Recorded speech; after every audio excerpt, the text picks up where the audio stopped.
Hello everyone, welcome back to the channel future with tarot. ये reading होगी Virgo के लिए और इसमें हम 1 जुलाई से लेकर 10 जुलाई तक के रिगार्डिंग मैसेजेस देखेंगे। तो वर्गो, आपके लिए सबसे इम्पोर्टेंट मैसेज आपके घर के आसपास हो रही चीज़ों की वजह से हो सकता है, बिकॉज यहाँ पर हाउस कार्ड जो है वो है 5 ऑफ वॉन्ड्स कार्ड के साथ अटैच। कुछ लोग अपना घर चेंज कर सकते हो, मीन्स जहां पर आप रह रहे हो अभी फिलहाल आप उस जगह से शिफ्ट कर सकते हो और कहीं और जाकर रह सकते हो। दूसरी चीज, आप लोगों के बीच में मीन्स आपकी फैमिली, जरूरी नहीं है जो बिल्कुल क्लोज ब्लड रिलेशन है उनके साथ, लेकिन हाँ जो एक्सटेंडेड फैमिलीज होती हैं उनके साथ कुछ ना कुछ क्लैशेस हो सकते हैं। मैं ये नहीं बोलूंगी कि होंगे ही होंगे, बिकॉज यहाँ पर 5 ऑफ वॉन्ड्स के साथ जब हाउस का कार्ड आता है तो यहाँ थोड़ा सा कुछ ना कुछ लगता है कि हाँ थोड़ी सी फाइट हो सकती है या फिर कुछ ना कुछ डिबेट सॉर्ट ऑफ घर को लेकर हो सकती हैं। अब ये आप अपनी सिचुएशन के अकॉर्डिंग भी मैच कर सकते हो, बिकॉज ये मैसेज जनरल रीडिंग है तो ऑब्वियसली सबके साथ रेजोनेट नहीं होगी, कुछ लोगों के साथ ही होगी ये रीडिंग रेजोनेट। दूसरा ये भी है कि अब फिलहाल आपके घर के आसपास के कुछ लोग जो हैं, अगर आपके लिए नेगेटिव सोचते हैं या फिर कुछ भी जेलेसी की वजह से कुछ नेगेटिव करते हैं, तो अब आपको स्टैंड लेने की जरूरत है, डरने की जरूरत नहीं है। बिकॉज 5 ऑफ वॉन्ड्स में अगर इमेज में देखोगे ना, हर कोई अपनी कोशिश कर रहा है, तो यहाँ पर अब आपको भी कोशिश करनी है, बिकॉज आप उतने केपेबल हो कि अपनी रिस्पॉन्सिबिलिटीज को अपने आप उठा पाओ।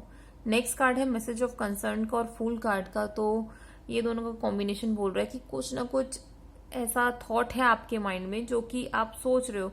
कुछ लोग हो सकता है कि अपनी फैमिली लाइफ में जो चीजें चल रही हैं उससे बहुत ज्यादा परेशान हो, उसको चेंज करना चाहते हो। तो अभी फिलहाल आपका जो मोड है ना वो ऐसा है कि ठीक है, मतलब आप प्रॉपर एक्शन नहीं ले रहे हो, लेकिन हाँ ये होता है कि आप अपनी लाइफ में डे टू डे चलते जा रहे हो। कोई चीज आती है, प्रॉब्लम हो रही है तो उसको सॉर्ट करोगे, वरना आप नॉर्मली जीते रहोगे, वो वाली चीज है। तो यहाँ पर फिलहाल आपकी जो इंट्यूशन है, आपके जो स्पिरिट गाइड्स हैं, वो आपको हेल्प कर रहे हैं कि कोई प्रॉब्लम आए भी तो आप उसमें से इजीली निकल के बाहर आ पाओ। और आपको बस यही बोला जा रहा है कि अगर आपको ऐसा फील होता है कि कुछ ना कुछ नेगेटिविटी है तो उसके लिए थोड़े से स्टेप्स लेने की जरूरत है। नेक्स्ट कार्ड है मैच्योर वुमेन का और टेम्परेंस कार्ड। तो यहाँ पर यह भी बोला जा रहा है कि अगर आपकी लाइफ में कुछ भी ऐसा चल रहा है ना अभी, क्योंकि घर से रिलेटेड प्रॉब्लम या फिर करियर से रिलेटेड प्रॉब्लम, तो आप अपने माइंड को थोड़ा सा शांत रखो, अपनी एनर्जी को बैलेंस करके रखो, इमोशनल जो बैगेज है उनको हटाओ और behave like a mature person. Because आपकी ये मेच्योरिटी ही, आपका जो ये डिसीजन मेकिंग पावर है वो ही आपको स्टैंड आउट करेगी बाकी भीड़ में से। तो ये सारी चीजें करो। दूसरी चीज, ब्यूटीफुल मैसेज ये भी है कि जुडिकेशन के कार्ड के साथ 8 ऑफ वॉन्ड्स का कार्ड है। तो ये शो कर रहा है कि आपको कुछ पॉजिटिव न्यूज मिल सकती है। जिन लोगों का घर से रिलेटेड कोई केस चल रहा है तो वो केस जो है आपके फेवर में टर्न होगा, या फिर जिन लोगों का कोई कोर्ट में भी केस चल रहा है ना, वो चीजें आपके फेवर में टर्न होनी शुरू हो जाएंगी। मीन्स जो चीज रुकी हुई थी कि कोई ना कोई सॉल्यूशन मिल ही नहीं रहा है, आप बहुत टाइम से उस चीज के लिए करे ही जा रहे हो, बार बार फाइलिंग वगैरह कर रहे हो, लेकिन उसका कुछ पॉजिटिव आउटकम नहीं मिल रहा है ना, तो ये जो टाइम पीरियड है इसमें चीजें बिल्कुल पॉजिटिव डायरेक्शन में और स्पीड से चेंजेस आने शुरू हो जाएंगे आपके लाइफ में और आप उसके रिजल्ट्स भी देखना शुरू कर दोगे। नेक्स्ट कार्ड है सडन वेल्थ का और एम्पर कार्ड। तो ये दोनों भी बहुत पॉजिटिव कार्ड है, बिकॉज पैसे के टर्म्स में आपको अब टेंशन लेने की जरूरत नहीं है, क्योंकि सडन वेल्थ ऑलरेडी आपको यूनिवर्स की तरफ से एक सपोर्ट दिया जा रहा है कि पैसे आपके बढ़ेंगे, फाइनेंसेस में इंक्रीमेंट होगा ही होगा। और एम्परर कार्ड है तो यहाँ पर ये भी बोला जा रहा है कि आपके लाइफ में जो भी एक्सपीरियंस रहे हैं, जो नॉलेज है ना आपके पास, उसको यूज करो, बिकॉज आप में लीडरशिप की क्वालिटीज हैं, उसकी वजह से आप अपनी लाइफ में बहुत ऊंचे पर जा सकते हो।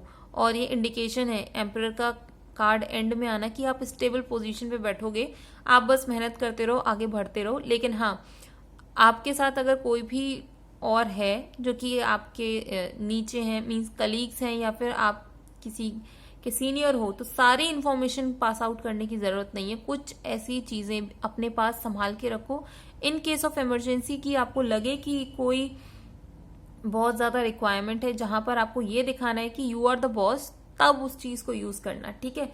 और सारी चीजें लोगों तक शेयर करने की जरूरत नहीं। कुछ सीक्रेट आप अपने सीक्रेट बना के रखो। अगर पैसा आता है तो उसको यूटिलाइज करो ग्रो करने में, ये नहीं कि आपने खर्चा कर दिया, ऐसा कुछ नहीं है। और ये सारी चीजें थोड़ा सा ये भी मैं बोलूंगी कि क्योंकि यहाँ पर फूल और टेम्परेंस का कार्ड एक साथ आया ना, तो ये भी बोला जाता है कि आप अपनी जर्नी को रोकना मत, भले ही कितनी भी प्रॉब्लम्स आए, कुछ भी आए, बिकॉज ये जर्नी जो है एंड में आपको ले जाकर बहुत ज्यादा एक तो स्टेबल पोजीशन पर लेके जाएगी, फाइनेंशियली हो चाहे इमोशनली हो। दूसरी चीज, आपकी जो इमेज है, जो स्टेटस है सोसाइटी में, वो और ज्यादा अच्छा होगा, पॉजिटिव होगा। तो ये रीडिंग अगर आपके साथ रेजोनेट की हो तो do like, share, comment and subscribe to my channel future with tarot.